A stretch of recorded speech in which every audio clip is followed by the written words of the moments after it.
بسم الله. السلام عليكم شيخنا شيخ مولود. حياك.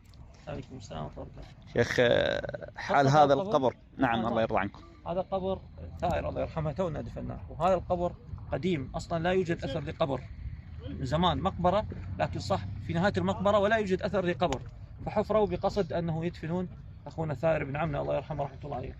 حفروا وإذا يعني فيه جثة قديمة سبحان الله، وصاحب الجثة كما هو ما شاء الله. قبر حجازي ما شاء الله. تمام. فرافعين بس منطقة الصدر، منطقة الصدر عامرة، يقول حتى اللحم والشرايين كأنه على حسب الأصول، بحيث كفن ما باقي من قدمه قديم مدفون من زمان سبحان الله. لكن هذا الرجل يعني يبدو أنه صالح، نسأل الله يتغمده في واسع رحمته. اللهم امين. سبحان الله، هذا من العجائب، من العجائب سبحان الله. سبحان الله.